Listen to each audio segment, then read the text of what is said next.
Bonjour.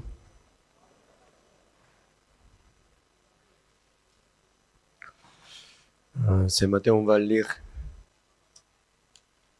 Exode.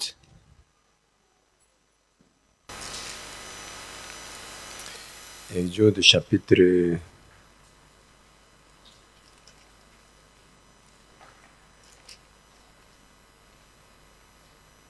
15. Exode chapitre 15, verset 22.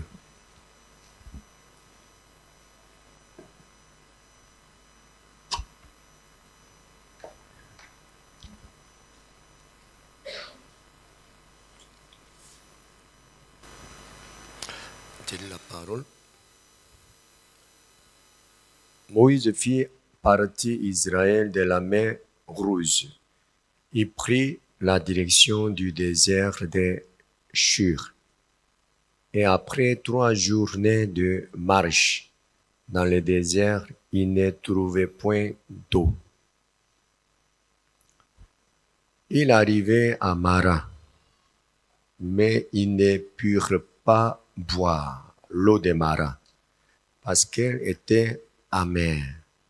C'est pourquoi ce lieu fut appelé Mara.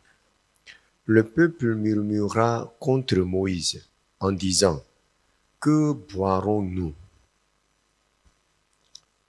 Moïse cria à l'Éternel et l'Éternel lui indiqua un bois qu'il jeta dans l'eau, et l'eau devint douce. Ce fut là que l'Éternel donna au peuple des lois et des ordonnances, et ce fut là qu'il le mit à l'épreuve.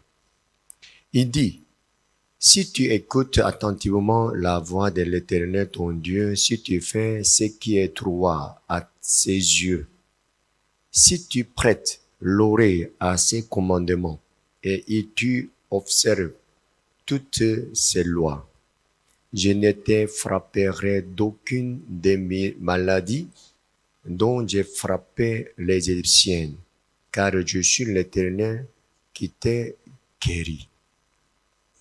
Il arrivait à Élim, où il y avait 12 sources d'eau et 70 palmiers.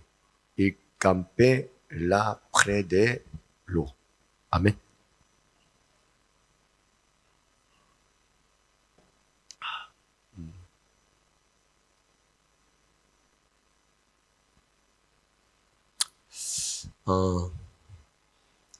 Vous connaissez cette histoire, n'est-ce pas?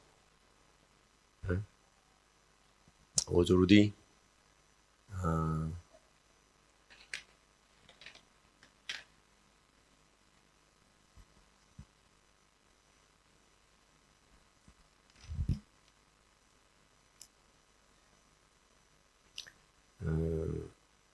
je vais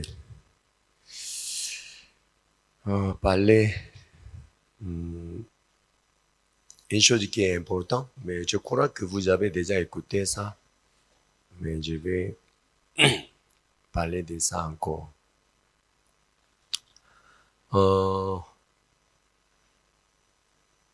Une fois, j'ai parlé de la loi. Dieu nous a donné la loi pour faire quoi? À cause de quelle raison Dieu nous a donné la loi? Hein? Vous comprenez pas français, oui? Hein? Je vais lire Galates, chapitre 3, verset 15. Galates, chapitre 3, le verset 15. Frère, je parle à la manière des hommes. Une disposition en bonne forme, bien que faite par un homme, n'est annulée par personne, et personne n'y ajoute. Or, les promesses ont été faites à Abraham et à sa postérité. Il n'est pas dit et aux postérités, comme s'il agissait de plusieurs, mais en tant qu'il s'agit d'une seule et à ta postérité, c'est-à-dire à Christ. Et maintenant ici, on voit que il y a le promesse de Dieu. Ces promesses étaient adressées à qui? Hein? À Abraham. Ça, il faut mémoriser. Or, les premières promesses ont été faites à Abraham, à sa postérité. Sa postérité, c'est qui? Hein? C'est Jésus.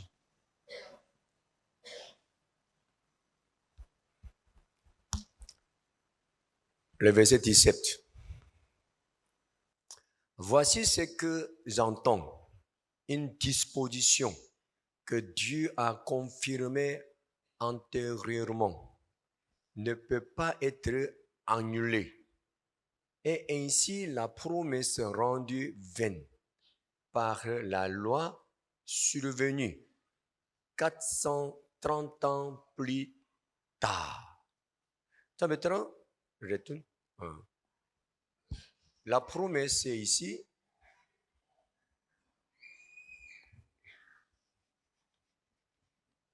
La loi est ici.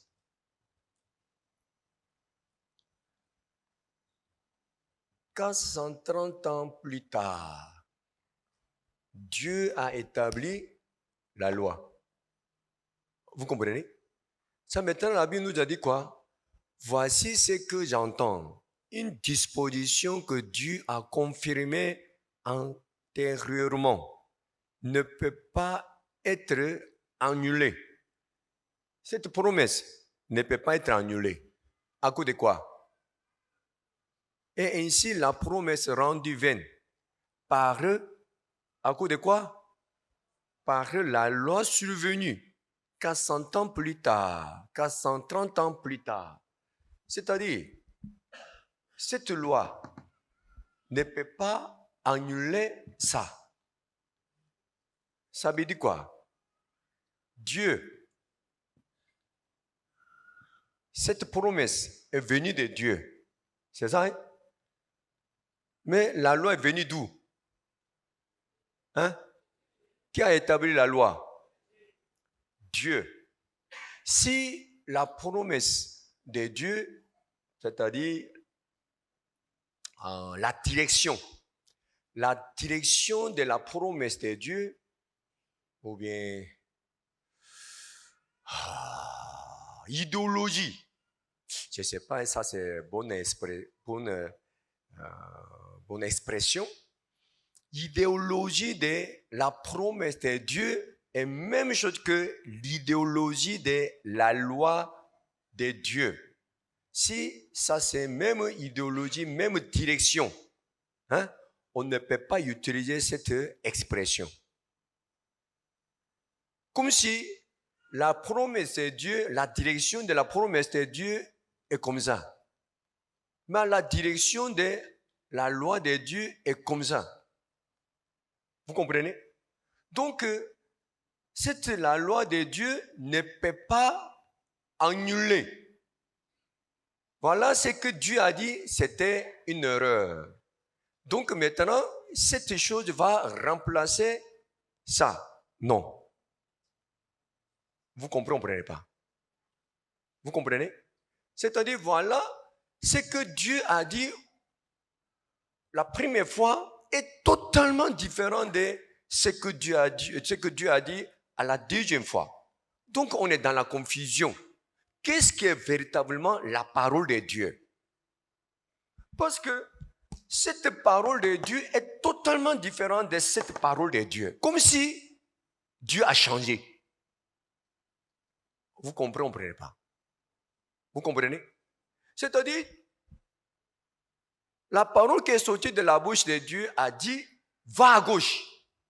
Quelque temps après, quand 130 ans plus tard, il a dit, va à droite. Oh Seigneur, tu dis qu'on doit aller à gauche, non? Mais pourquoi tu changes ta parole? Vous comprenez? C'est-à-dire, cette loi ne peut pas annuler cette parole de Dieu. Vous comprenez? Amen. C'est comme ça, cette parole est sortie d'où? Pourquoi il a dit ça? Le verset 18. Car si l'héritage venait de la loi, il ne viendrait plus de la promesse. Si l'héritage venait de la loi, il ne viendrait plus de la promesse. C'est-à-dire, deux paroles agissent contre. C'est-à-dire, deux paroles agissent contre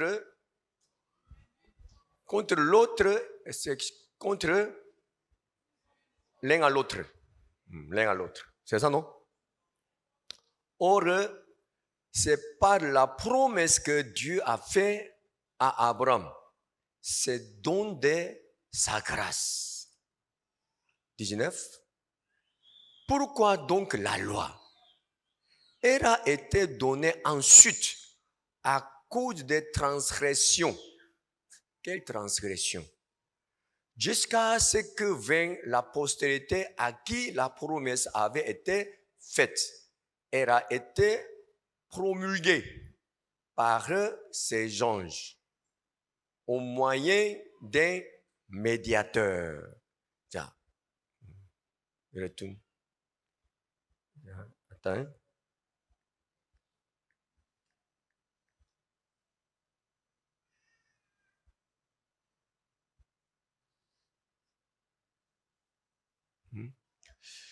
Elle a été promulguée par des anges au moins d'un médiateur. Un médiateur, c'est qui?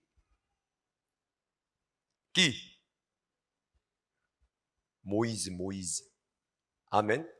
C'est pourquoi donc la loi, elle a été donnée ensuite à coup de transgression. C'est-à-dire, s'il n'y avait pas de cette transgression, cette loi n'aurait pas été faite.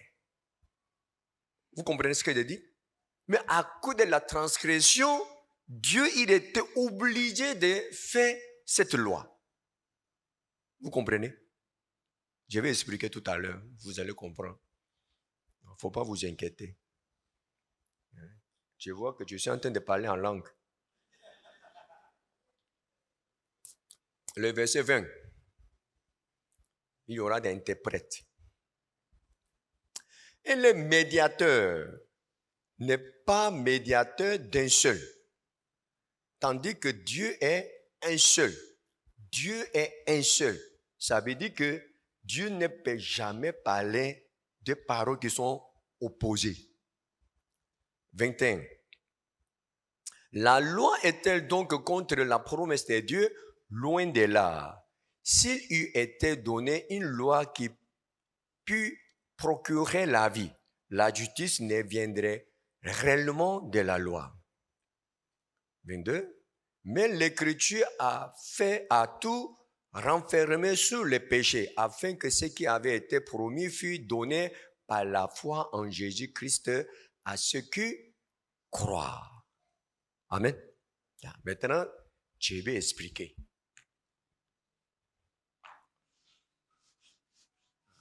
Vous voyez que je pointe un peu.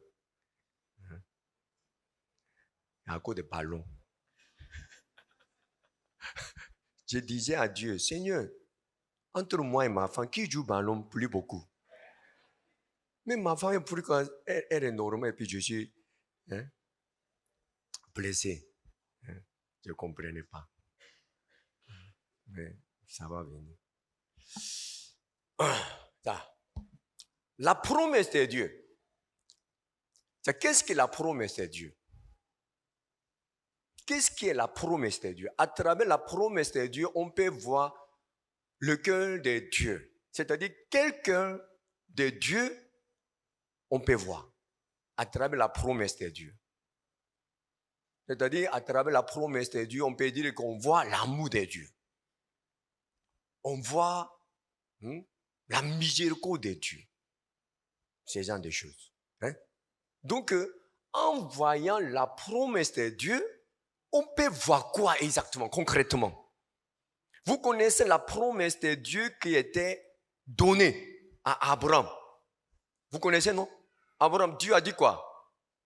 Tu vas devenir le père des multitudes. Ça a été la promesse de Dieu. C'est ça, non? À travers cette parole de Dieu, on peut voir quoi? On peut voir quelqu'un de Dieu. Vous comprenez ma parole? Hein? Vous voyez quelqu'un. Hein? L'amour de Dieu. Plus concrètement. Hein? La miséricorde de Dieu. Hein? Concrètement. La fidélité de Dieu. Quoi? Et puis, tous les mots que vous connaissez. Ça écoute bien. À quel moment Dieu a donné sa promesse? Abraham était âgé. Sa femme était stérile. C'est ça? C'est-à-dire, ils ne peuvent rien faire pour eux-mêmes. C'est ça? Mais Dieu a donné sa promesse. Cette promesse de Dieu nous montre quoi? Dieu travaillera pour eux, Abraham. C'est ça, non? Dieu travaillera pour eux, Abraham, parce que Abraham ne peut plus travailler pour eux lui-même. Vous comprenez? À quel moment Abraham a bénéficié cette promesse de Dieu? Lorsqu'il avait un peu de possibilités d'avoir un enfant, il a utilisé sa propre manière jusqu'à fatiguer. C'est ça, non? Amen. Hein? Il a dit que mon serviteur, Eliezer, va devenir mon successeur. C'est ça? Mais Dieu dit non. Quelque temps après, Abraham a eu Hagar. C'est-à-dire, il était complice de Sarah. C'est ça? Donc, il a eu un enfant, Ismaël, à travers Hagar. C'est ça, non? Dieu, il a accepté cet enfant, ou mais Dieu n'a pas accepté cet enfant? Dieu n'a pas accepté cet enfant. Dieu dit que Sarah, ta femme, va avoir un enfant. Abraham dit que ce n'est pas possible. Elle est stérile. Voilà, je suis vieux. Donc, on ne peut jamais avoir un enfant. Vous comprenez? Lorsque Abraham et puis Sarah ne pouvaient rien faire pour eux-mêmes,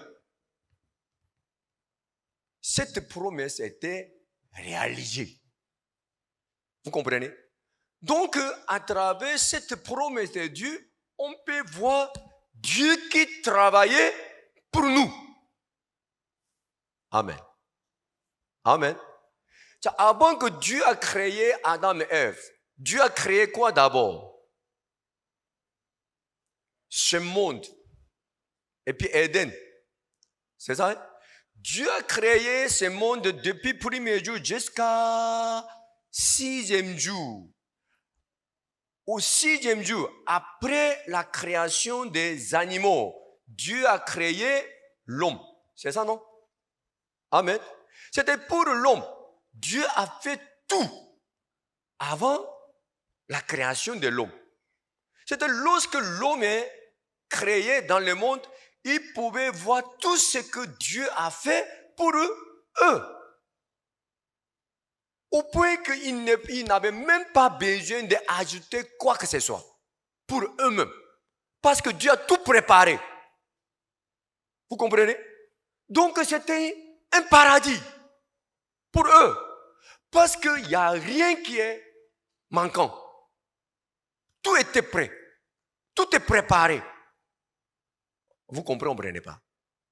Vous comprenez? Mais depuis ce moment-là, Satan a intervenu. Hein? Lorsque Satan a causé avec Ève, quel cœur était né dans le cœur de Ève? Hein? On va lire Genèse chapitre 3. Vous allez voir. Satan voulait créer quel cœur dans le cœur de Ève. Satan n'est pas créateur, mais vous allez voir que Satan a créé un cœur. Vous comprenez? Ce cœur est produit par le mensonge. Vous comprenez? Le serpent était le plus rusé de tous les animaux des champs que l'Éternel Dieu avait fait.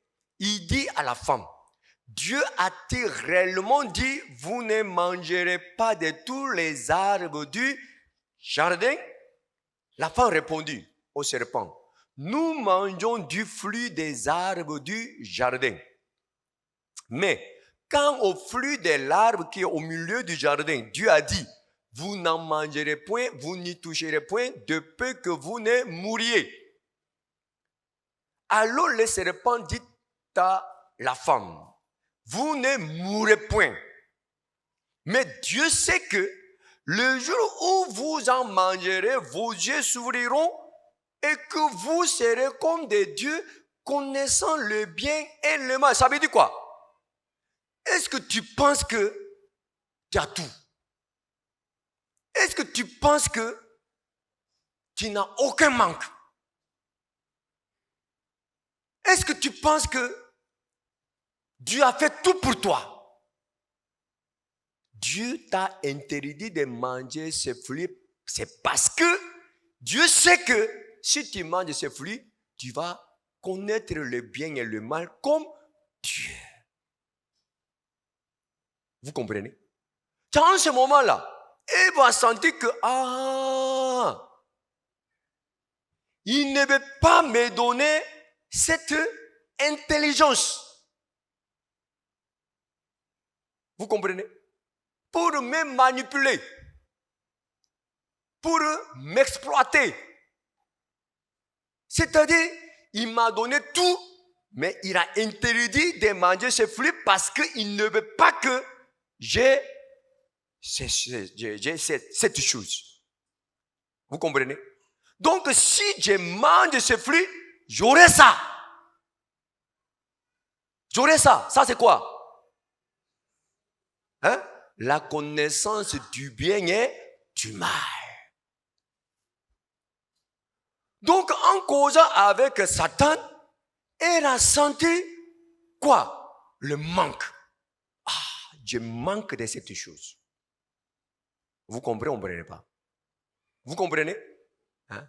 Donc, depuis ce moment-là, elle a eu un cœur qui voulait avoir ça pour qui? Pour qui? Pour elle-même. Vous comprenez pas?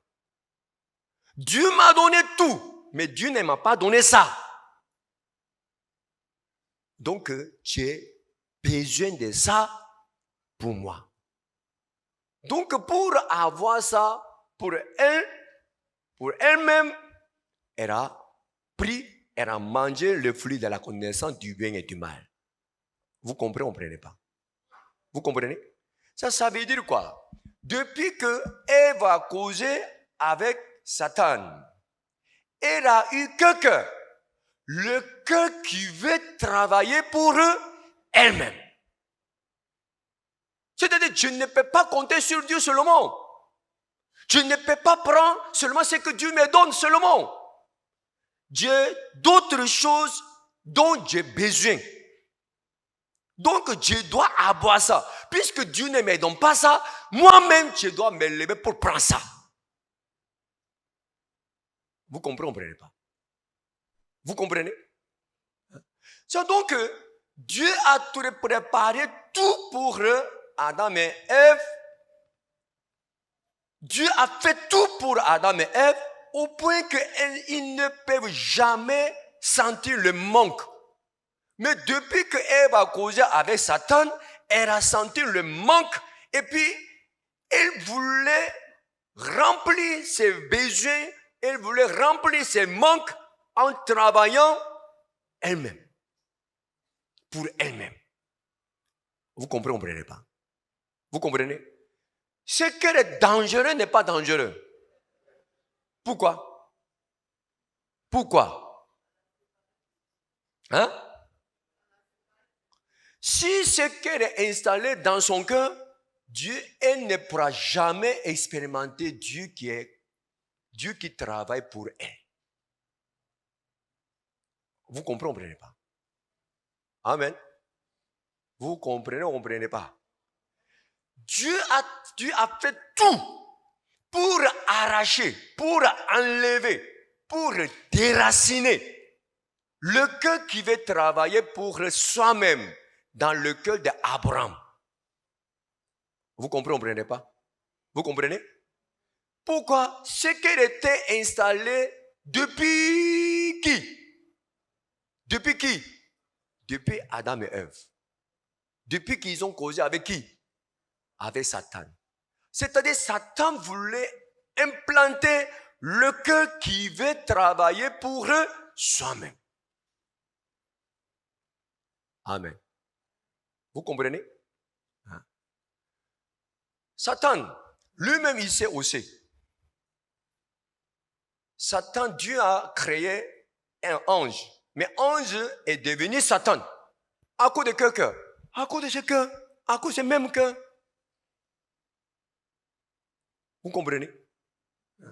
Dieu travaille pour moi. Mais ce n'est pas suffisant. Je vais travailler pour moi-même.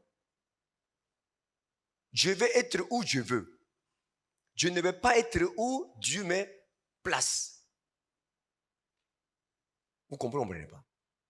Ça, voilà, il y a une personne qui travaille pour vous. Cette personne vous a donné une place pour vous. Vous étiez content. Mais quelques temps plus tard, vous voyez qu'il y a une place qui est mieux que cette place. En ce moment-là, vous allez faire quoi? Hein? Vous allez laisser cette place pour prendre la place que vous voulez. C'est ça, non? Vous comprenez pas? Hein? Ça, voilà la personne qui vous a mis là-bas. Selon lui, selon lui, cette place est vraiment meilleure pour vous. Donc, il a tout fait pour vous donner cette place. Vous comprenez? Vous étiez content au début.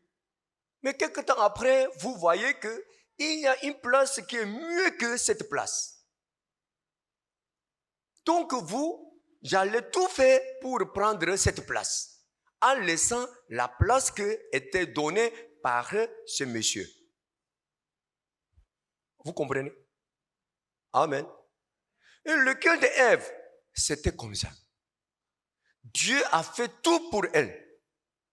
Mais en causant avec Satan, elle a découvert qu'il y a une chose que Dieu n'a pas donnée. Donc, elle voulait prendre cette chose. Vous comprenez?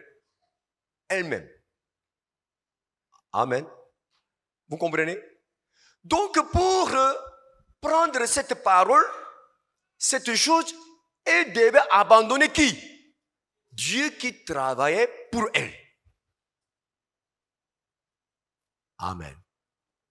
Vous comprenez pas? Dieu a donné la promesse à Abraham. Tu vas devenir le père des multitudes. S'il a cru à ces dieux, il peut attendre. Parce que Dieu va travailler. Vous comprenez? Mais dans son cœur, il n'y avait pas de cette foi. Donc, il voulait faire quelque chose pour lui-même, avec sa propre manière. Donc, il devait abandonner la promesse de Dieu pour faire toutes choses lui-même. Amen. Vous comprenez?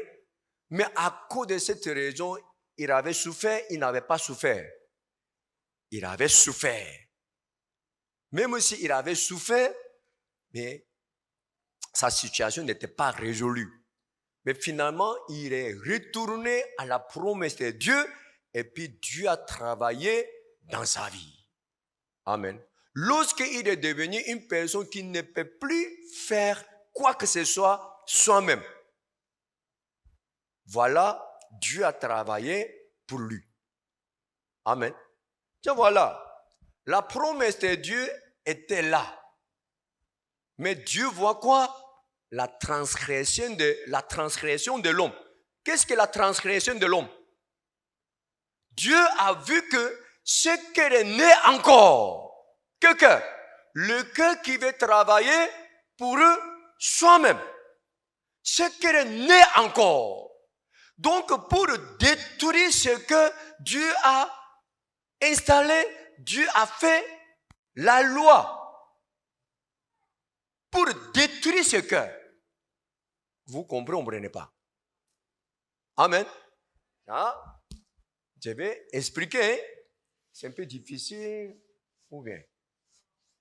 N'est pas difficile? Écoute bien. La loi. Le premier commandement, c'est quoi?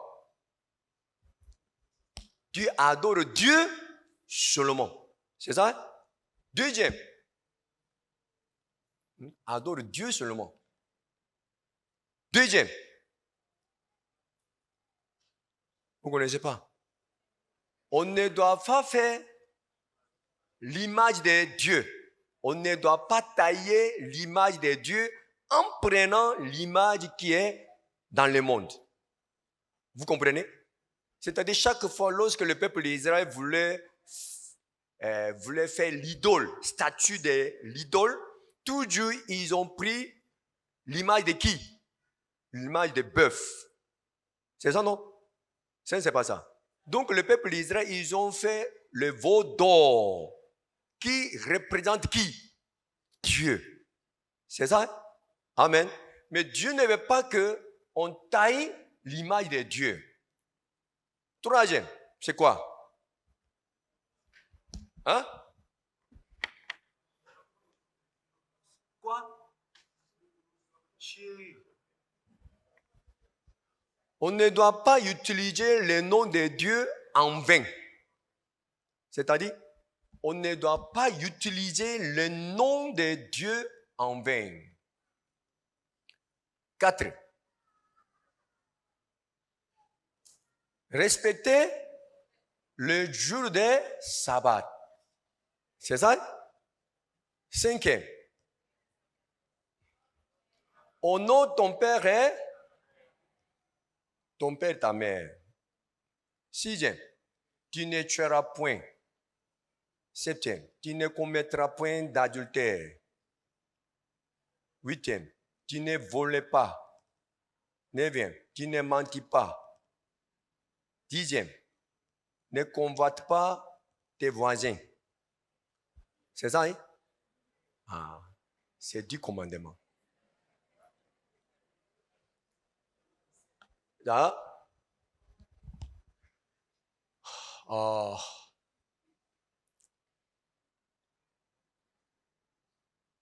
adore Dieu seulement. Ça veut dire qu'on ne doit pas adorer les idoles. C'est ça, hein? Ça. Le peuple d'Israël, ils ont adoré les idoles. Pourquoi? À cause de quelle raison ils ont adoré les idoles? Hein? Chaque fois, ils ont adoré les idoles, n'est-ce pas? Pourquoi? Hein? Ils ont vu que Dieu ne travaille pas pour eux. Seigneur, j'ai besoin de ça. Mais il ne travaille pas. Seigneur, je veux que tu fasses ce travail. Il ne travaille pas. Seigneur, je te dis que j'ai besoin de ça. Il ne travaille pas. Il ne me donne pas. C'est comme ça, je vais adorer les idoles. Vous comprenez? Puisque Dieu ne travaille pas, Dieu n'exauce pas ma prière, Dieu ne fait pas quelque chose, Dieu ne fait pas toutes choses pour moi. Donc je vais adorer les idoles. Pourquoi? Parce que Dieu a besoin d'un Dieu qui travaille pour moi.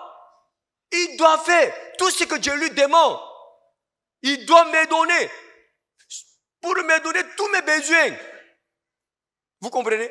Donc, ils ont abandonné Dieu. Et puis, ils ont adoré les idoles. Pourquoi? À cause de ce cœur. Quel cœur? Le cœur qui veut faire toutes choses pour eux soi-même. Vous comprenez ou vous ne comprenez pas? Vous comprenez? Ne taille pas l'image de Dieu. Mais les gens ont taillé l'image de Dieu en prenant le bœuf. Le bœuf, c'est comment? Il travaille seulement. Il travaille seulement. Pour les hommes. Il ne demande rien. Il mange quoi? Le feuille. C'est ça, non? Il mange un peu, il travaille bien. Sans déranger l'homme. Les gens voulaient que Dieu soit comme ça. C'est-à-dire, les gens voulaient que Dieu soit comme une personne qui est humaine. Une chose qui est dans le monde. Alors qu'il n'y a aucune chose qui peut montrer l'image de Dieu, qui peut montrer le caractère de Dieu, qui peut montrer le cœur de Dieu. C'est-à-dire, pour connaître Dieu, on doit causer avec Dieu seulement. Mais sans causer avec Dieu, sans connaître Dieu, les gens veulent adorer Dieu. Comme Dieu est un des gens de ce monde. Comme Dieu est un des animaux de ce monde. Vous comprenez? C'est-à-dire, les gens ne veulent pas connaître Dieu. Les gens veulent adorer Dieu sans connaître Dieu. Vous comprenez pas? Par exemple, il y a des gens qui adorent l'eau. C'est ça? C'est l'eau. Les gens adorent l'eau. L'eau, de l'eau. L'eau. De l'eau. Il y a des personnes qui adorent de l'eau, n'est-ce pas? Hein? Pourquoi? Pourquoi? On n'a même pas besoin de savoir le cœur de l'eau, et comment, la volonté de l'eau, les caractères de l'eau. Vous comprenez ou vous ne comprenez pas? Vous comprenez ou vous ne comprenez pas? C'est-à-dire, il dépose un arbre ou bien un grand pied et puis il adore seulement, sans connaître. Et puis il présente son désir. Je vais avoir ça. Je vais avoir un enfant. Je vais voyager. Je vais passer ces examens. Vous comprenez ou vous ne comprenez pas? Vous comprenez? C'est-à-dire, il n'a pas besoin de connaître Dieu. Seulement, il adore cette idole pour accomplir son désir. Quel désir? Je veux avoir ce que je veux. Vous comprenez? Donc, Dieu a besoin d'un Dieu qui travaille pour moi. Dieu n'a pas besoin de savoir il est qui. Seulement, je veux savoir ce que je veux. Amen. Troisième. N'utilise pas le nom de Dieu en vain. Au nom de Dieu, tu es têtu. Dieu fait ça pour se justifier. Pour que les gens puissent croire à sa parole. Vous ne comprenez pas? C'est-à-dire, il utilise Dieu pour sa bénéfice. Vous ne comprenez pas? Vous comprenez? C'est-à-dire, il veut exploiter Dieu pour ses œuvres. Je suis chrétien. Il ne faut pas t'inquiéter. Je te jure au nom de Dieu. Je ne mentirai pas. Je ne mentirai pas. Les gens utilisent le nom de Dieu. C'est ça, non? Respecter les jours de sabbat. On ne peut jamais respecter les jours de sabbat si dans notre cœur, il y a un cœur qui veut travailler pour soi-même. Il ne peut pas se reposer. Pourquoi? Il doit travailler. Je dois travailler pour moi. Je dois résoudre ces problèmes. Je ne peux pas me reposer. Je me repose pourquoi? Parce qu'il y a une personne qui travaille pour moi. Dans ce cas, je peux me reposer. Il n'y a aucune personne qui peut travailler pour moi. C'est moi qui travaille pour moi. Donc c'est moi qui dois travailler pour moi, pour que je puisse réussir, pour que je puisse réaliser tous mes projets. C'est moi qui dois chercher ma femme, c'est moi qui dois chercher mon mari, c'est moi qui dois préparer mon chemin, c'est moi qui dois travailler pour mes enfants, c'est moi. Il ne peut pas se reposer. Pourquoi? Dans sa vie, il n'y a pas une garantie. Une garantie sur laquelle il peut compter. Vous comprenez ce que j'ai dit? Donc, il ne peut pas respecter. C'est-à-dire, si on a le cœur qui veut faire quelque chose, qui veut faire toute chose pour soi-même, en ayant ce cœur, on ne peut jamais respecter la loi de Dieu. Vous comprenez? Tu honores ton père et ta mère. On ne peut pas honorer notre père ou notre mère. Pourquoi? Pourquoi? Vous pouvez honorer votre père, mais vous ne pouvez pas honorer votre père. Hein?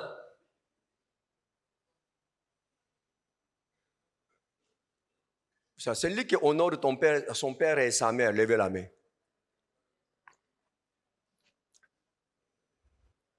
Honorer, respecter votre père, votre mère.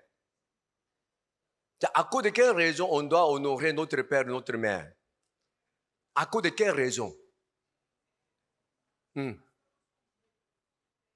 Parce que nous sommes nés par eux. Hein? À cause de cette raison. Hein?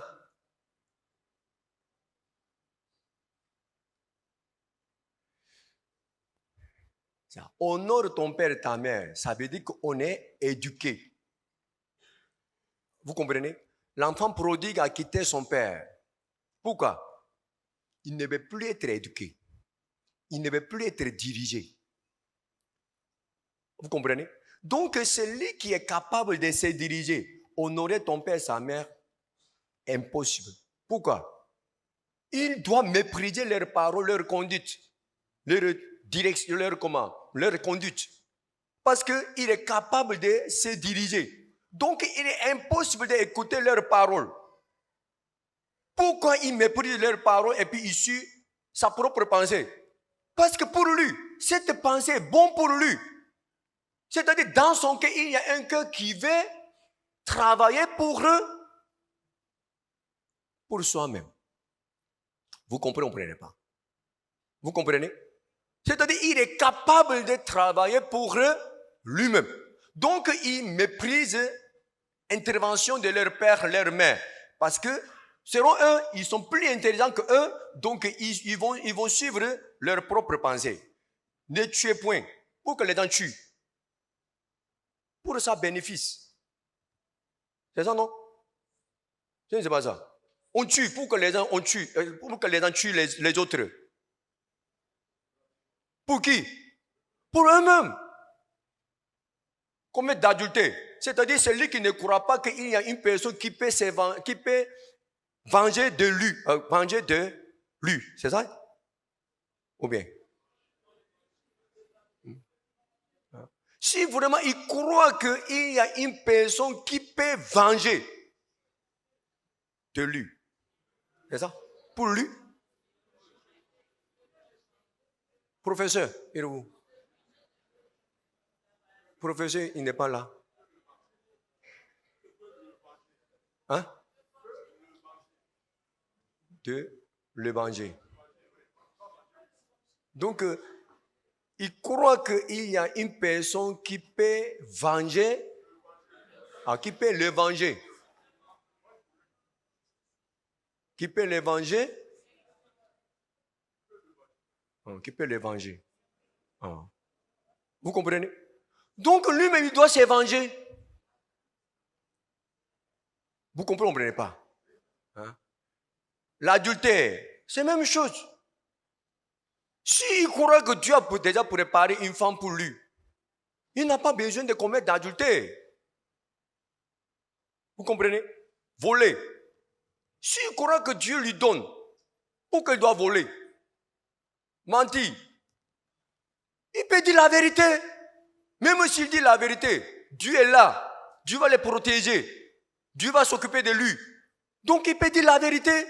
Pourquoi on ment? J'ai cassé, à part pas mon erreur, j'ai cassé la vitre d'une voiture. Mais je n'ai pas l'argent. Le propriétaire est venu. Oh, qui a cassé ma voiture? C'est pas moi, hein? Pourquoi? Je dois me protéger. Vous comprenez pas? Mais si Dieu me protège, je n'ai pas besoin de mentir. Convoiter les voisins, même chose. Dieu convoite pourquoi? Dieu me donne. C'est-à-dire,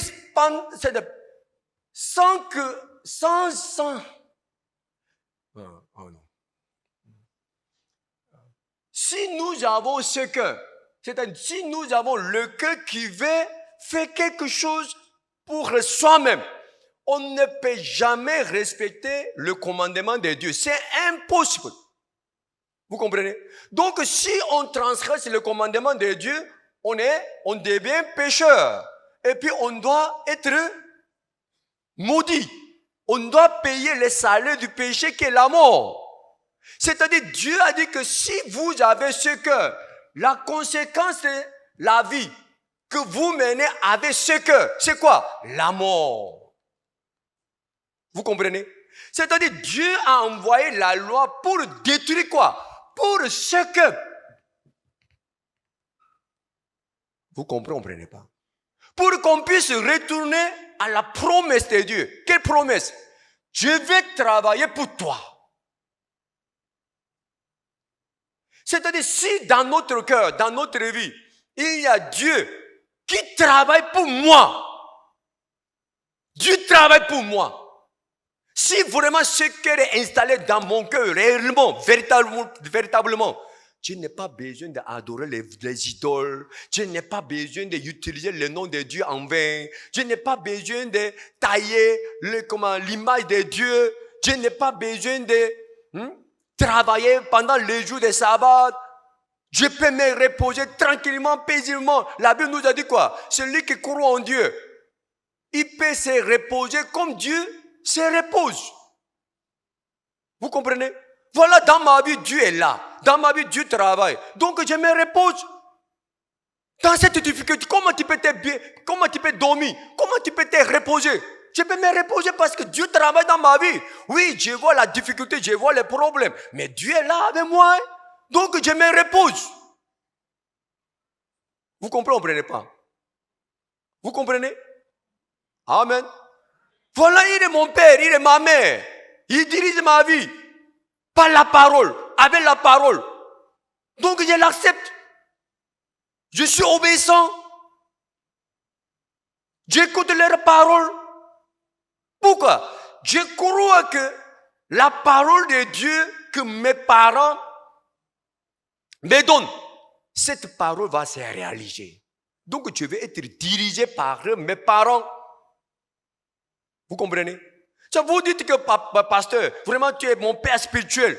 Père, honore ton père. Ce n'est pas une personne physique, biologiquement il est mon père. Non. Le père, c'est celui qui nous a donné la vie. Ce n'est pas la vie physique. C'est la vie spirituelle. C'est lui qui m'a mis au monde. À travers la parole, nous sommes nés de nouveau. Donc nous avons un père qui m'a donné la parole. C'est pas ça? Donc, je peux honorer mon père qui m'a donné la vie. Vous comprenez pas? Mais il y a beaucoup de frères et sœurs, même s'ils écoutent, ils n'écoutent pas, mais ils ne suivent pas cette parole. Pour que dans leur cœur, il y a un cœur qui veut travailler, qui veut vivre pour eux-mêmes. Amen. Vous comprenez? Mentir, voler, tuer, l'adultère. Je vais chercher mon mari moi-même. Même si ce n'est pas biblique, même si ce n'est pas une personne que Dieu m'a donnée, si je vois qu'il a l'argent, si je vois qu'elle est jolie, je vois qu'il a bon travail, il peut faire beaucoup de choses pour moi. Donc, en suivant, en regardant la condition de l'homme, on s'engage, on se donne. Vous comprenez? Amen. Donc, Dieu veut détruire ce cœur. Le cœur qui veut vivre, qui veut travailler pour lui-même. Dieu veut détruire ça.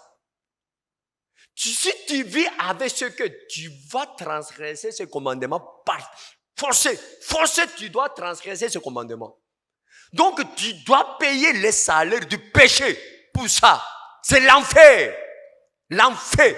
Pendant que tu vis avec ce cœur, tu dois savoir que la conséquence de la vie que tu mènes avec ce cœur, c'est l'enfer. C'est malédiction. Donc Dieu veut détruire ce cœur. Amen. Vous comprenez? Donc celui qui connaît la promesse de Dieu a vu la loi, il est étonné. Mais qui a écrit cette loi? C'est Dieu. Quoi? Dieu. Dieu a écrit ça. Non, c'est pas possible, ce n'est pas possible.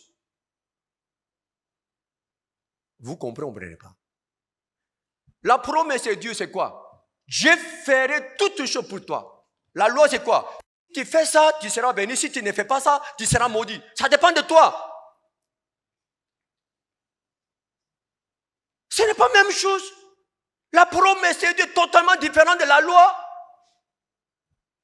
Vous comprenez pas. Amen. Vous comprenez? Ça, voilà, Jésus est venu. Il a fait quoi? Il a montré la promesse de Dieu. Quelle que soit la vie que tu as menée, quelle que soit la condition où tu es, Dieu travaille pour toi. Dieu fait tout pour toi. Même si tu es pécheur, même si tu es mauvais, même si tu es méchant, je vais travailler pour toi. Donc celui qui abandonne ce cœur peut bénéficier Dieu qui travaille pour lui, peut bénéficier Jésus qui travaille pour lui. Voilà, Jésus travaille pour moi. Même si j'ai mené une vie sale, en vivant pour moi-même, j'ai tout fait pour réussir. J'ai tout fait pour me venger. J'ai tout fait.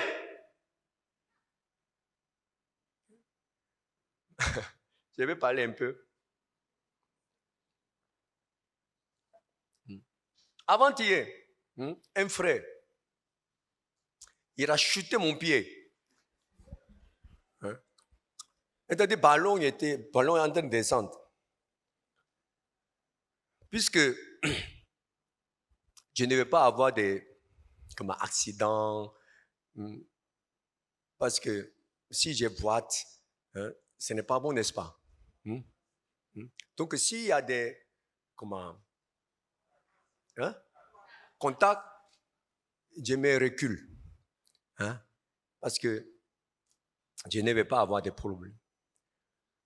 Ballon est en train de descendre. Donc, j'ai gardé une distance et puis je me suis arrêté. Le frère, il ne m'a pas vu. Il ne m'a pas vu. Donc, il voulait tirer ce ballon qui descend. Bah! Il a tiré mon pied. Parce que j'étais à côté de lui. Mais il ne m'a pas vu. Et puis, donc, j'ai sauté. J'ai sauté. J'ai bondi. J'ai bondi. Et bah!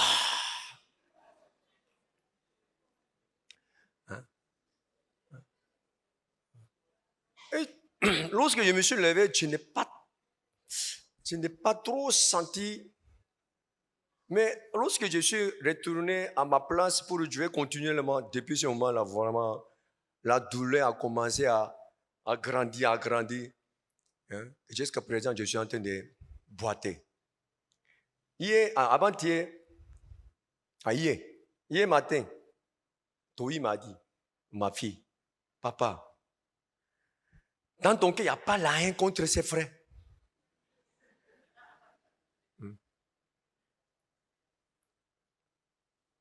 Lorsque Toyi m'a dit, je disais, franchement, ce matin-là même, à cause de la douleur, tout ça, avant que ma fille m'a posé cette question, dans mon cœur, vraiment, comment je peux me venger?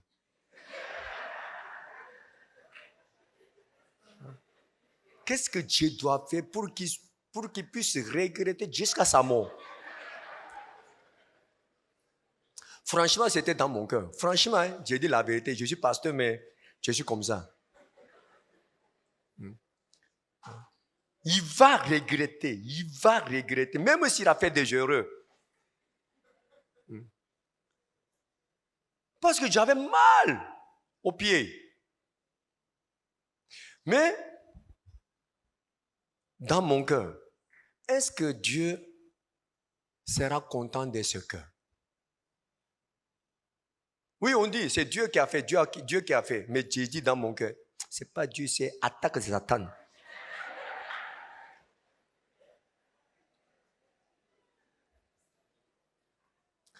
Soit que ça c'est attaque de Satan, soit que ce que Dieu a fait. Est-ce que Dieu sera content de ce cœur? En tout cas, j'avais ce cœur. Lorsque j'avais ce cœur, Doï m'a posé cette question. Et j'ai senti que Dieu veut que... comment? J'ai réjoui ce cœur. C'est-à-dire, Dieu ne veut pas que ce que soit dans mon cœur. Vous comprenez pas? Ce frère, il pense comment... Ça, ce n'est pas mon intérêt. Est-ce que Dieu sera content de ce cœur? Donc, je devais abandonner ce cœur. Parce que ce cœur, ce n'est pas un cœur qui peut plaire à Dieu. Vous comprenez pas? Amen. Donc, en tout cas, j'ai abandonné ce cœur. Et je sais que Dieu a permis cette situation. Donc, j'accepte. Je ne sais pas, à travers cette chose, j'ai appris, Dieu doit apprendre quoi? Ça, c'est en cours. Comme j'ai dit tout à l'heure, c'était ce qui était dans mon cœur. J'ai dit à Dieu, Seigneur, entre moi et ma femme, qui joue beaucoup? Ma femme, tout le temps, elle est dehors pour jouer ballon. Et j'ai dit à ma femme, tu es chamonnier et tu es footballeur? Un jour, je devais manger pour prêcher quelque part. Il dit, chérie, il pourrait juste... ton répertoire, moi, je m'en vais pour jouer ballon. Ah! Ma femme sort, et puis Samoni Moon aussi, elle sort. Je suis resté seul dans la cuisine. Ah, vraiment, les femmes sont devenues comme bizarres.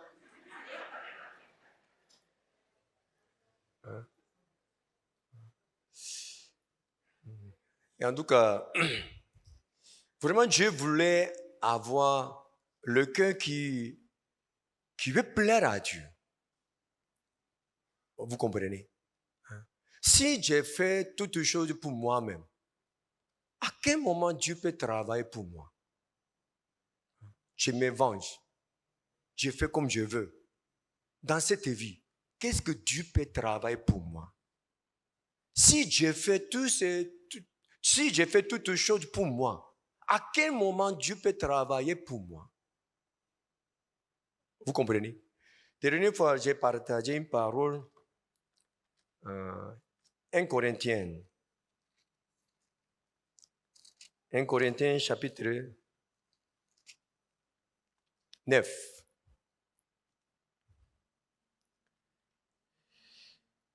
Verset 16.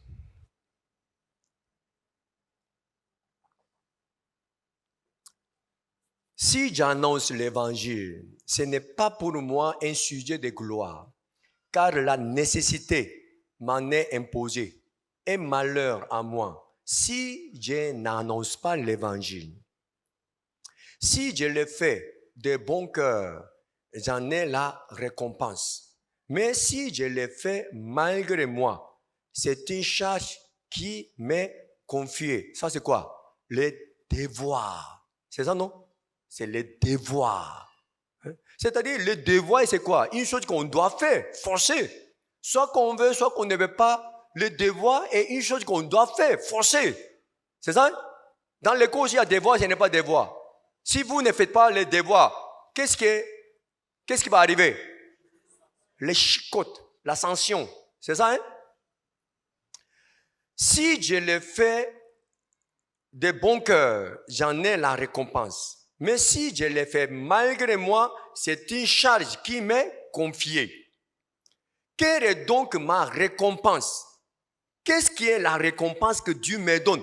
C'est que Dieu veut me donner la récompense. Qu'est-ce que ma récompense?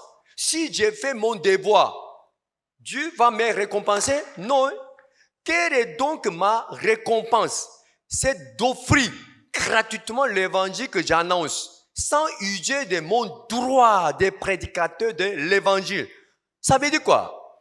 Dieu sera content de nous donner la récompense lorsque on n'utilise pas notre devoir. Vous comprenez? Notre droit. Pardon. Notre droit. Amen. Je peux dire que ça, c'est mon droit. Si j'utilise tous mes droits, ma vie sera nulle pour la récompense. Vous comprenez? C'est-à-dire, si je n'utilise pas mon droit, en ce moment-là, je pourrais être récompensé. Je ne sais pas comment vous allez comprendre cette parole. Je veux que Dieu soit reconnaissant envers moi. Il faut bien comprendre ça. Je suis reconnaissant envers Dieu. Je ne peux jamais rembourser toute la grâce que j'ai reçue. Je suis reconnaissant envers Dieu jusqu'à ma mort.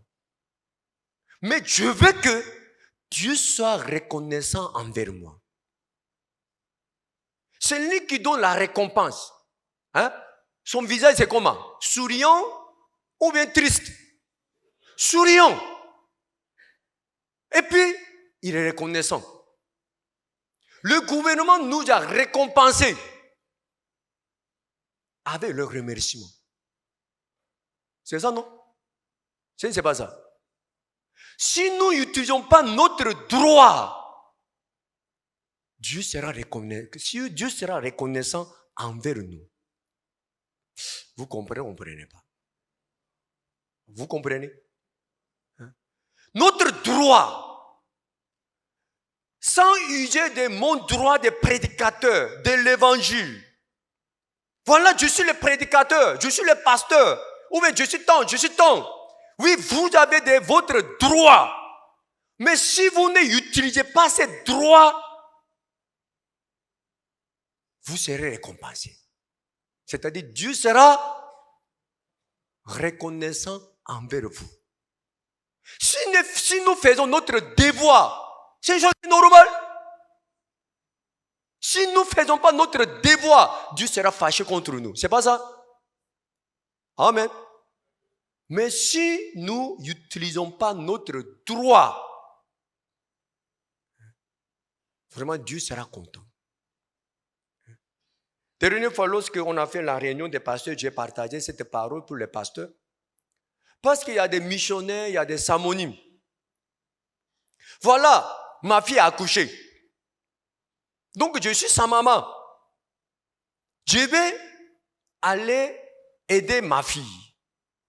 Je vais m'occuper de ma fille. C'est normal, c'est pas normal. C'est normal, c'est pas normal. C'est normal, non? Hein? Mais elle est samonime. Elle doit s'occuper de l'église. Elle doit rester dans l'église. Elle doit causer avec le chef de l'église. Elle doit travailler pour l'église. Elle laisse l'église et puis elle s'en va pour rester à côté de sa fille. Et tu leur dis que Si vous n'utilisez pas votre droit, Dieu sera content de votre vie. Vous pouvez dire, pasteur, même si je suis anonyme, j'ai ma fille, je vais m'occuper de ma fille. Donc je vais aller chez ma fille pour aider ma fille. Oui, tu peux dire que ça c'est ton droit. Mais si tu utilises tous tes droits, à quel moment Dieu pourra être reconnaissant envers toi? Vous comprenez pas? Vous comprenez? Amen. En ce moment-ci, dans son cœur, Dieu va travailler pour ma fille. Je crois en Dieu. Même si je ne suis pas à côté de ma fille, Dieu va s'occuper de ma fille pendant que je travaille pour Dieu. Si dans son cœur, il y a un cœur qui veut travailler pour elle, qui veut travailler pour sa famille, si elle vit avec ce cœur, elle ne pourra jamais expérimenter Dieu qui travaille pour sa fille. Amen. Amen. Vraiment, je veux que vous pensiez à cette chose. Vous avez des droits, mais il ne faut pas utiliser cette droit pour l'évangile. J'ai petit témoignage, Pasteur O devait venir. Franchement, Pasteur O est mon inférieur. Je suis son supérieur. Ma promotion d'école de mission. Et puis quand même, je suis un grand pasteur, non?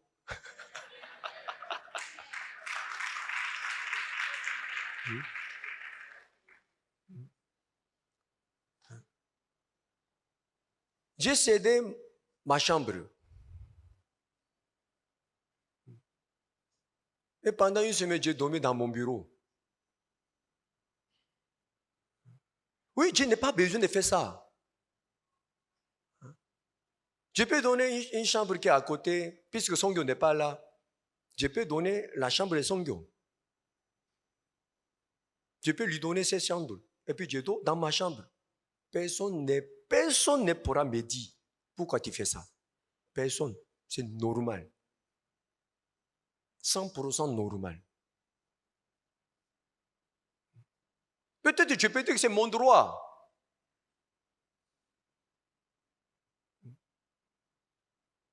Et j'ai cédé ma chambre. Et puis j'ai cédé la chambre de Songyo à pasteur Shin pour sa famille. Et moi et ma femme, chacun dort à son bureau. Oui, c'est une petite chose. Mais je voulais plaire à Dieu. Qu'est-ce que Dieu doit faire? Comment Dieu doit réagir pour plaire à Dieu? Même si ça c'est une petite chose. Si j'ai fait toute chose pour moi-même, à quel moment Dieu peut travailler pour moi? Ça c'est mon droit. Dieu fait ça, Dieu prend ça, je vais utiliser ça, c'est mon droit. Pendant que je vis pour moi-même, à quel moment Dieu peut travailler pour moi? Vous comprenez pas? Dieu veut détruire ce cœur pour que nous puissions entrer dans sa promesse. Qu'est-ce que sa promesse? Je vais travailler pour toi. Parce que nous a dit que on ne doit jamais accepter un cœur, quelqu'un. Dieu ne travaillera pas dans ma vie. Dieu ne travaillera pas pour moi. On doit refuser ce cœur au risque de notre vie. Dans notre rêve même, on ne doit pas accepter ce cœur. Amen. Amen. Misérable que je suis, qui me délivrera du corps de cette mort? Lorsque Paul est devenue la personne qui ne peut rien faire pour elle-même. Il a bénéficié de Jésus, il est entré dans la promesse de Dieu. Amen. Qui est sous la loi? Celui qui peut faire quelque chose pour lui-même. Il est capable de faire quelque chose pour lui-même. Il est sous la loi. Je peux être béni en respectant la loi, moi-même. Je peux faire ça, je peux faire ça, je peux faire ça. Il est sous la malédiction. Amen. Vous comprenez ou vous ne comprenez pas? Donc, si vraiment vous comprenez le cœur de Dieu, vous allez bénéficier de tout ce que Dieu a préparé pour vous. On retourne l'histoire de Mara. Le peuple d'Israël, ils sont sortis d'Égypte. Lorsqu'ils sont sortis d'Égypte, le premier lieu où ils sont arrivés, c'était où? Moïse fit partie d'Israël de la mer Rouge. Il prit la direction du désert des Sûrs. Et après 3 journées de marche dans le désert, il ne trouvait point d'eau. Il arrivait où? À Mara. Nous sommes sauvés. Nous sommes sortis d'Égypte. C'est ça, non? En Égypte, qui devait travailler? Nous-mêmes, nous devions travailler. Pour notre chair. Pour Satan. Donc on a arrêté cette vie. On est entré dans le désert par la conduite de Dieu. Voilà, on a rencontré quoi? Mara. Mara. Pourquoi Dieu a préparé Mara? Hein? Pourquoi Dieu a préparé Mara? Devant Mara, qu'est-ce qu'on peut faire? On ne peut rien faire. On ne peut rien faire. L'eau est là. Mais l'eau est Mara.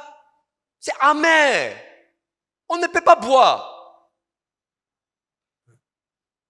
Donc, devant l'eau même, ils ne peuvent rien faire. Alors qu'ils ont soif. Dans ce moment-là, Dieu a dit quoi? 24. Le peuple murmura contre Moïse en disant, que boirons-nous? Moïse cria à l'Éternel et l'Éternel lui indiqua un bois qu'il jeta dans l'eau et l'eau devint douce. Ce bois, c'est quoi? C'est la croix, c'est Jésus, c'est la parole. Dieu n'a pas changé. Voilà, Mara est là, Mara est là.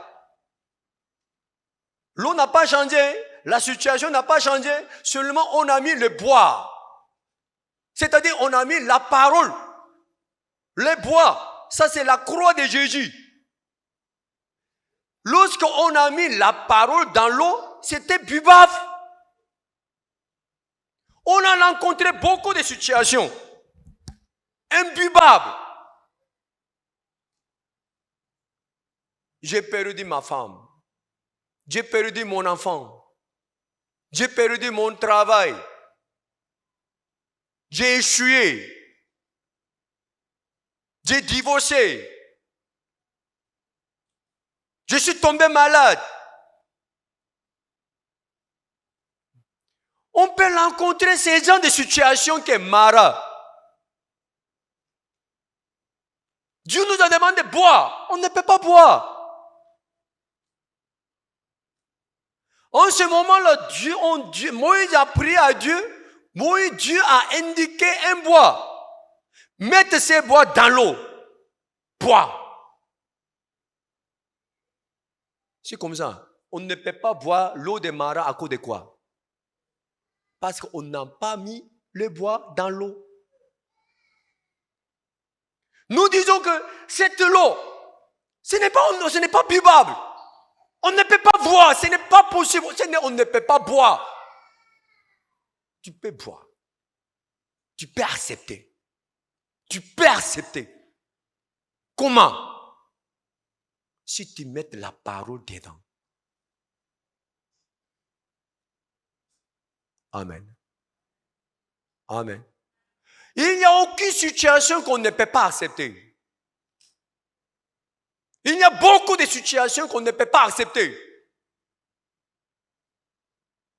Mais on peut accepter. Comment? Lorsqu'on a mis la parole dans cette situation, on peut accepter. Ce qui est intéressant, Moïse cria à l'Éternel et l'Éternel lui indiqua un bois qui jeta dans l'eau et l'eau devint douce. Ce fut là que, depuis ce moment-là, l'Éternel donna au peuple des lois, des ordonnances. Ce fut là ce qui le mit à l'épreuve. Il dit, si tu écoutes attentivement ma voix, la voix de l'Éternel, ton Dieu, et si tu fais ce qui est droit aux yeux à ses yeux, si tu prêtes l'oreille à ses commandements, et si tu observes toutes ces lois, je ne te frapperai d'aucune des maladies dont j'ai frappé les Égyptiennes, car je suis l'Éternel qui te guérit. Guéri, ça veut dire quoi? La maladie est tombée sur nous. C'est ça, non? Ce n'est pas qu'on n'a pas rencontré la situation. Celui qui est normal, celui qui est en bonne santé, ne peut jamais être guéri. Celui qui est malade peut être guéri. Vous comprenez? Dieu est quel Dieu? Le Dieu que nous croyons. Dieu qui nous guérit. On est blessé. On est blessé. Mais il nous guérit. Saint-Esprit est là, le consolateur. Il nous console. Je vais lire Job, chapitre 5.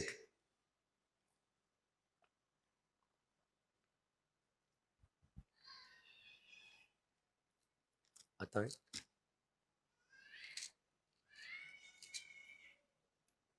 Non.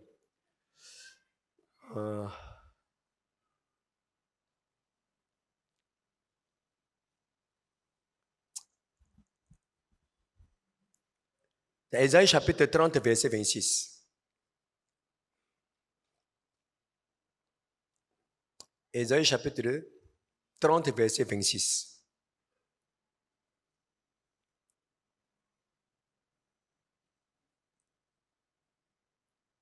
La lumière, c'est-à-dire lorsque Dieu travaille dans notre vie, lorsque Dieu travaille pour le peuple d'Israël, voilà ce qui va arriver.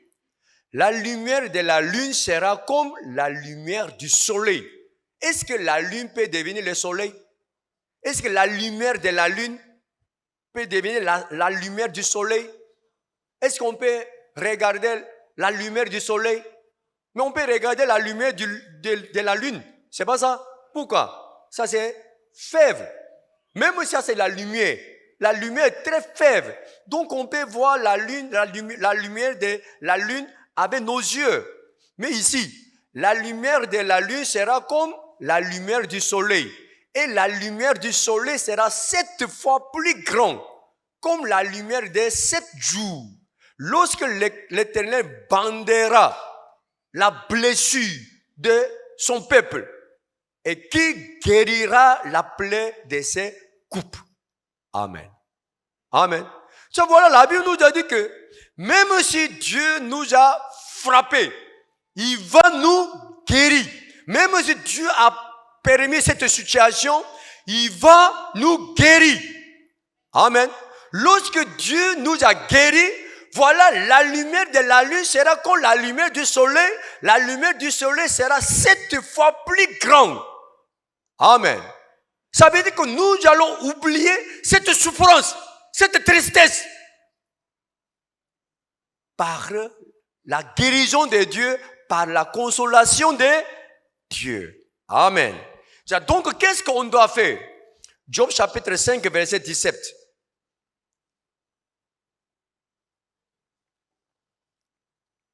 Job chapitre 5, verset 17. Heureux l'homme que Dieu châtie. Ne méprise pas la correction du Saint Tout-Puissant. Il fait la plaie et il la bande. Il blesse et sa main guérit. 6 fois, il te délivrera de l'angoisse. Et 7 fois, le mal ne t'atteindra pas. Il te sauvera de la mort pendant la famine et découpe du glaive pendant la guerre. Tu seras à l'abri du fléau des langues. Tu seras à l'abri du fléau de la langue. Ça veut dire quoi? Fléau de la langue, ça veut dire quoi? Hein? Mauvaise parole. C'est-à-dire, ils vont vous dire, Dieu vous a abandonné, voilà, tu es maudit, il y a beaucoup d'accusations, il y a beaucoup de... Comment? Hein? Beaucoup de quoi? Moquerie. Tu seras sans crainte quand viendra la dévastation. Amen. Vous comprenez? Ça veut dire que même si on est frappé, même si on a rencontré une situation, mais ce qui est sûr, Dieu va nous guérir. Au point qu'on va oublier tout ce qui était passé. Parce qu'il va nous guérir. Et puis il va nous donner la joie plus qu'auparavant. Voilà, la lumière de la lune va devenir la lumière du soleil. La lumière du soleil sera plus fort qu'auparavant, 7 fois plus fort qu'auparavant. C'est ça, non? Et puis Osée, chapitre 6, verset 1.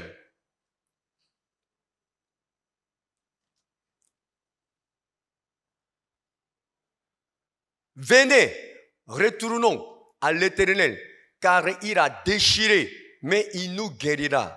Il a frappé, mais il bandera nos plaies. Il nous rendra la vie dans 2 jours. Le 3e jour, il nous relèvera et nous vivrons devant lui. Connaissons, cherchons à connaître l'Éternel. Sa venue est aussi certaine que celle de l'aurore. Il viendra pour nous comme la pluie du printemps qui arrose la terre. Amen.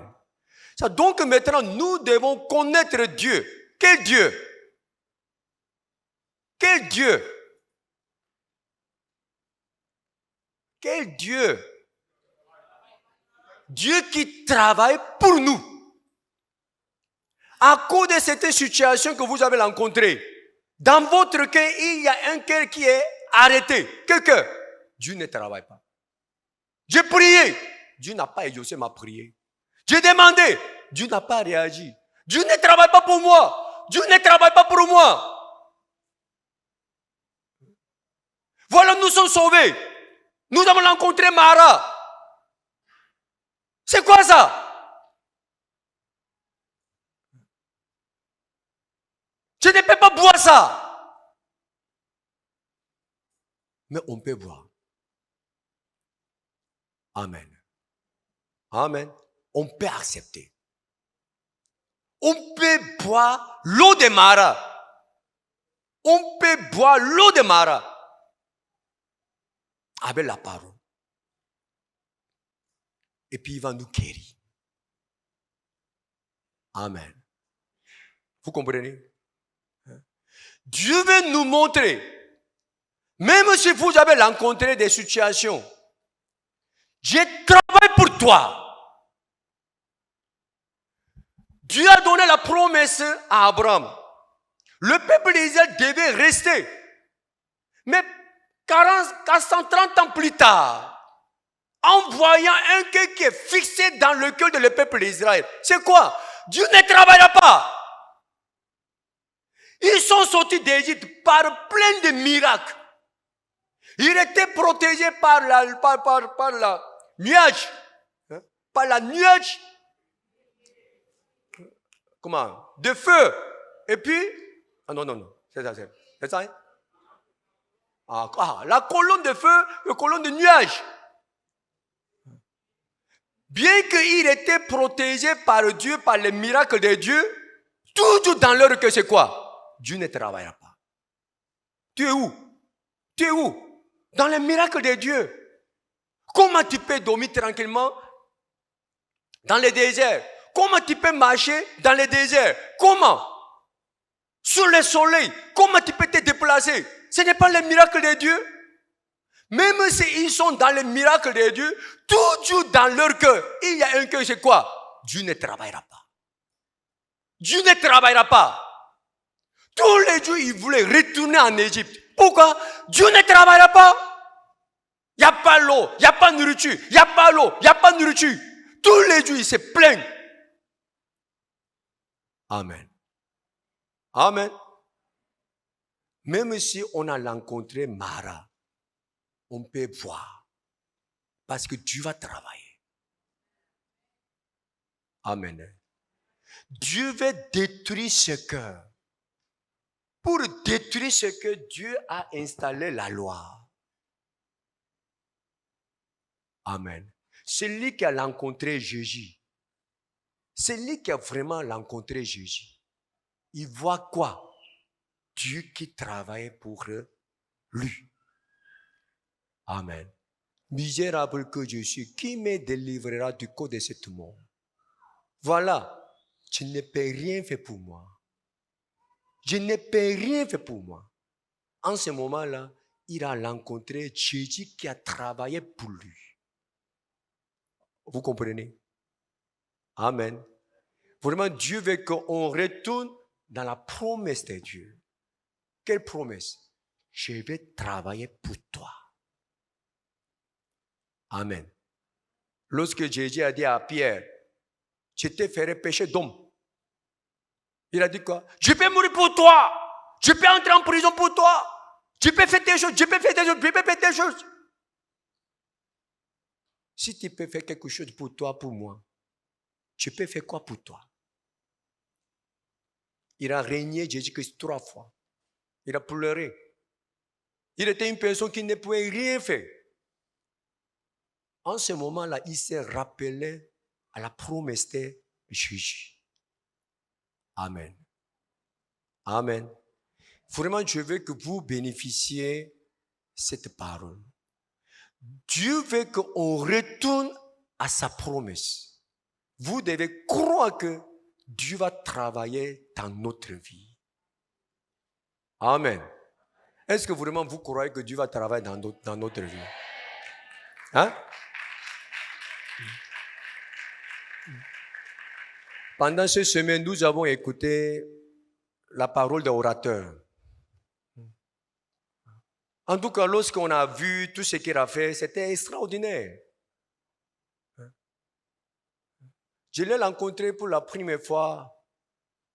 C'est-à-dire, j'ai causé avec lui, un peu longuement, pour la première fois au Togo. Lorsque je suis allé là-bas pour préparer l'arrivée des pasteurs au Togo, il était venu. Oui, on s'est connus, mais on n'a pas causé réellement. Donc, en étant au Togo, j'ai causé avec lui. Et puis, il a raconté ce que Dieu a fait dans sa vie. Voilà, pasteur. Il m'a montré certaines photos. Voilà. En écoutant tout ce qu'il a dit, j'étais découragé. Je disais que vraiment, le don que tu as reçu est différent de le don que j'ai reçu. Vraiment, tu es une personne qui est inaccessible. Je disais ça. Mais cette fois-ci, lorsqu'il est venu, il a parlé de son histoire. C'est-à-dire, lorsqu'il était sauvé, il était quel genre de personne? Lorsqu'il est devenu pasteur, il était quel genre de pasteur? Il a témoigné.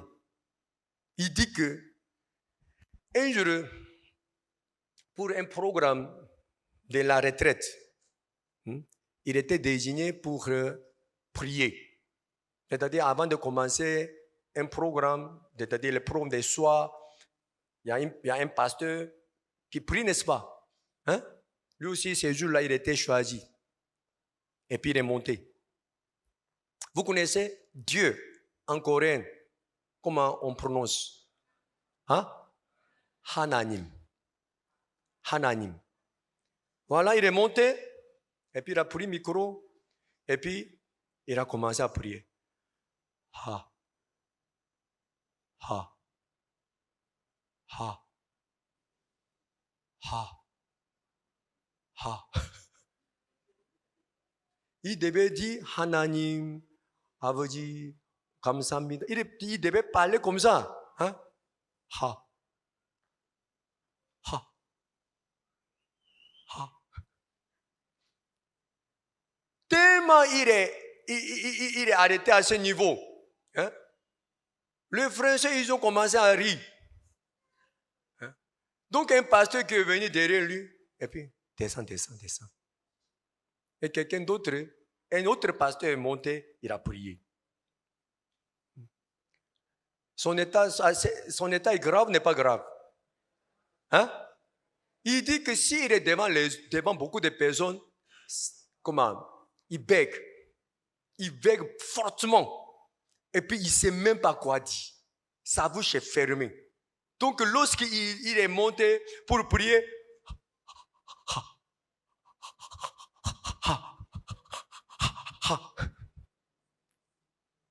hein? Donc les gens ont dit que tu es monté là-bas pour prier ou pour rire. Ha. Depuis ce moment-là, les gens ont dit, tu es ha. Vous comprenez? Hein? Et puis il dit, un jour, hein, vraiment, il voulait prêcher comme les autres pasteurs. C'était un camp des élèves. Vraiment, pendant 6 mois, il a préparé la parole pour prêcher. Mais en ce moment, la personne lui a donné un temps pour prêcher. Donc, il a rencontré certains pasteurs qui sont désignés, pour les prédications. Il allait rencontrer les prédicateurs et dit, pasteur, pardon, il faut céder ta place. Il faut me céder ta place. Il a demandé pardon. Et puis il dit, pasteur, je dois te donner combien? Pour que tu puisses céder ta place. Comment je peux vendre le temps de prêcher toi-même? Il a demandé pardon. Tellement il a insisté. Il dit que pasteur, pendant plus de 6 mois, j'ai préparé la parole. Vraiment, Dieu m'a donné ce que c'est pardon. Il faut céder ta place. Et finalement, ce pasteur, il a accepté. Il lui a donné le temps de prêcher. Il est monté. Bonjour. Et puis, Philippe est coupé. Bonjour.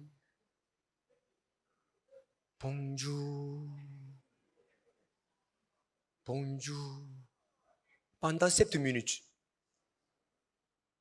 Et les élèves qui étaient assis, ils ont vu qu'il est en train de transpirer. Et puis il dit, bonjour seulement. Donc ils ont applaudi. Pasteur, prends courage. Vas-y. Pendant 7 minutes, il a fait ça.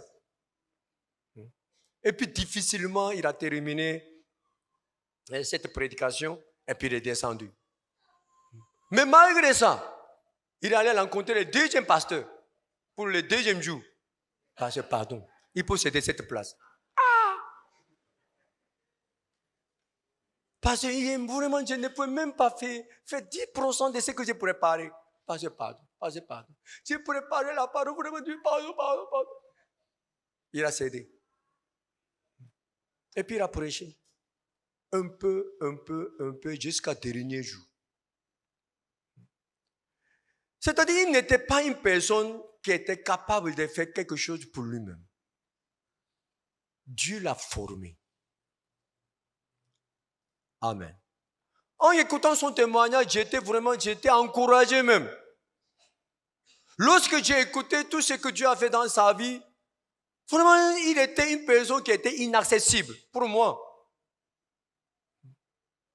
Vraiment, je ne peux pas faire comme ce que tu as fait. Vraiment, je n'ai pas de courage pour faire ça vraiment. Tu es vraiment un homme extraordinaire. Comment tu pouvais faire toutes ces choses? Vraiment, tu es un homme incroyable. j'ai parlé, j'ai pensé comme ça. Mais en écoutant son témoignage, il était nul. Il était zéro même. J'étais mieux que lui lorsqu'il a commencé. C'est ça, non? Est-ce que vous êtes moins que lui? Hein? Non, hein? Vous êtes mieux que lui lorsqu'il a commencé. C'est ça, hein? Est-ce qu'il y a une personne qui, maintenant j'ai choisi une personne, vient prier. Est-ce que parmi vous, il y a une personne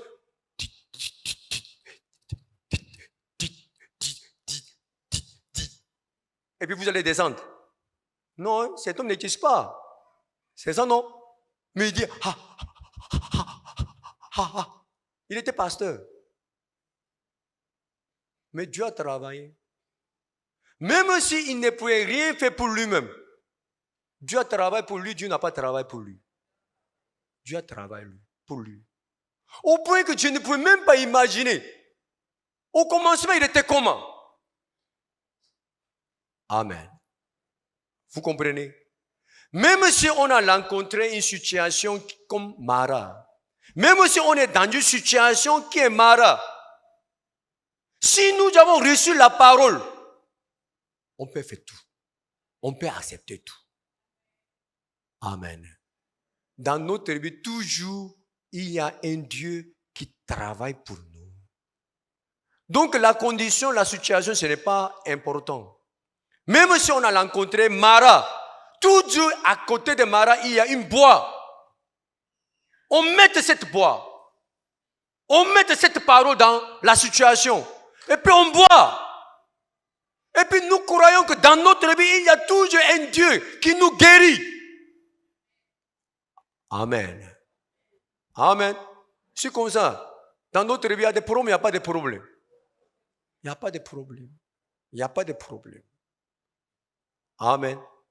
Et vraiment, aujourd'hui, en me rappelant la prédication des pasteurs, vraiment j'étais dans la joie. Parce que Dieu va travailler grandement dans la vie de notre frère et sœur. Je crois qu'il n'y a rien qui est hasard.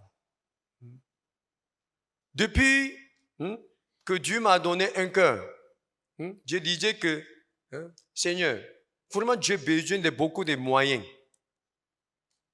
pour faire ton œuvre. Donc vraiment je veux que tu nous donnes beaucoup de moyens pour travailler. Donc j'ai pensé, il y a deux possibilités.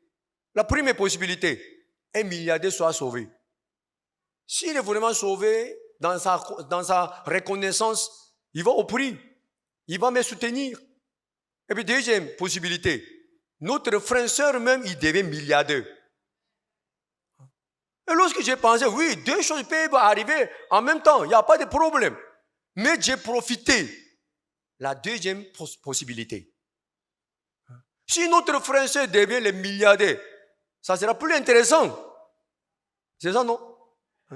Et après ça, ce n'est pas moi qui ai invité pasteur Yigambo et puis ancien Wang.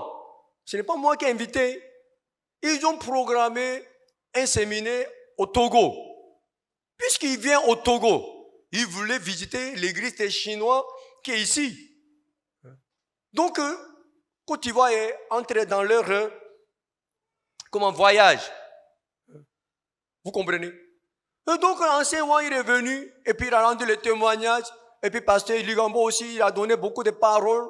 Vraiment, on a été édifiés. Dieu nous a formés. Et puis cette fois-ci aussi, pasteur O, il est venu, il a partagé son témoignage. Donc, Dieu est en train de nous former pour qu'on puisse être utilisé grandement. Dieu nous a déjà donné la promesse. La Côte d'Ivoire est le leader de tous les pays francophones. Amen. Amen. Oui, on peut rencontrer la situation de Mara. On peut rencontrer une situation qu'on ne peut pas boire, on ne peut pas accepter. Seigneur, c'est pourquoi on est sauvé, pourquoi on doit rencontrer Mara. Mais Dieu a préparé Mara pour qu'on puisse savoir utiliser la parole de Dieu dans notre situation. Oui, après Mara, Dieu a préparé quoi? Élim. C'est ça, non? Amen. C'est-à-dire, celui qui sait utiliser la parole de Dieu dans toute la situation, il peut rencontrer la bonne situation. Vous comprenez? Dans bonne situation aussi, il va utiliser quoi? La parole de Dieu. Amen. Amen. Lorsque je vois, c'était un frère. J'ai entendu, j'ai vu même, voilà, il était payé 30, 200 000 ou 100 000. Dieu a travaillé dans sa vie, voilà, il est payé mais 500 000 ou 600 000. Depuis ce moment, il dit quoi? Ma femme est impolie. Ta femme est toujours la même chose. Ta femme était impolie depuis le commencement. Mais maintenant, pourquoi ça est devenu un problème? Lorsque tu étais payé 100 000, ta femme n'était pas impolie. Mais maintenant, tu es payé 600 000. Maintenant, ta femme est devenue impolie. Pourquoi? À cause de quelle raison? Voilà, ma femme est impolie, maintenant, je ne peux pas vivre avec elle. Elle est invivable. Alors qu'elle n'a pas changé. Elle est toujours la même personne. Celui qui ne sait pas utiliser la parole dans la difficulté, lorsqu'il arrive à une bonne situation, il n'utilise pas la parole dans cette bonne situation. Il vit selon la chair. Amen. Amen. Et vraiment, je veux que vous sachiez utiliser la parole de Dieu dans toute la situation. Soit que vous êtes dans la situation de Mara, soit que vous êtes dans la situation d'Élim. Si vous êtes équipé par la parole, vous allez savoir vivre dans toute la situation. Amen. Amen. Je vous ai dit que toute la situation arrive dans notre vie alternativement. Amen. Je suis sauvé, donc je rencontrerai seulement la bonne situation. C'est faux. Ce n'est pas vrai. C'est mensonge. Même si on a rencontré Mara, on peut accepter cette situation parce que dans notre cœur, il y a un bois qu'on peut mettre dans cette situation. Amen. Si on met la parole dans cette situation, on peut boire. Il n'y a pas de problème. Dieu est Dieu qui travaille pour nous dans toute la situation. Amen. Amen. Et vraiment, je veux que vous bénéficiez de cette parole pour que vous puissiez vivre pour l'évangile continuellement dans toute la condition, dans toute la situation pour bénéficier de ce que Dieu a préparé pour nous. Celui qui se plaint à Mara, s'il retourne en Égypte, il ne pourra jamais bénéficier d'Élim. Amen. Vous comprenez? Toujours je dis quoi? Demain sera mieux que aujourd'hui. Est-ce que vous croyez cette parole? Hein? Donc on doit avancer. On ne peut pas arrêter. On avance parce que demain sera mieux qu'aujourd'hui. Ce que Dieu a préparé est plus grand que ce que nous imaginons. Amen. Et donc vraiment, je veux que la parole soit dans votre cœur pour que chaque fois, lorsque vous vous trouvez dans une situation, même si ça c'est Mara, même si ça c'est Élim, dans toute la situation, vous devez utiliser la parole pour continuer votre chemin. Amen. Prions. Seigneur, merci. À travers la parole que tu nous as donnée, vraiment nous sommes convaincus que tu es Dieu qui travaille pour nous. Dans la difficulté, dans la situation, Satan veut mettre un cœur dans notre cœur. Dieu ne travaillera pas. Donc tu dois travailler pour toi. Tu dois mener ta vie toi-même. Parce que Dieu ne travaillera pas. Dieu n'a pas écouté ta prière. Dieu ne t'a pas aidé. Donc toi es seul. Tu dois faire toutes les choses pour toi-même. Tu dois diriger ta vie toi-même pour toi-même. Vraiment, Satan veut nous tromper avec ses mensonges. Seigneur, vraiment, je veux que on traverse le Mara avec la parole. Oui, on a rencontré Mara. Oui, cette vie, cette situation, c'est vraiment imbuvable. Mais on peut boire. Parce que dans notre cœur, il y a un bois qui est la parole de Dieu. Amen. Vraiment, je crois que Dieu va travailler dans la vie de chacun de nous pour nous donner même témoignage. Après Mara, il y aura Elim. Et puis après Elim, tu vas faire des miracles continuellement pour que nous puissions arriver à Canaan sain et sauf. Vraiment, je veux que tous les frères et sœurs de l'Église arrivent à Canaan avec beaucoup de témoignages, avec beaucoup de victoires. Vraiment, je confie toutes choses entre tes mains. Merci Seigneur, je prie au nom de Jésus-Christ. Amen.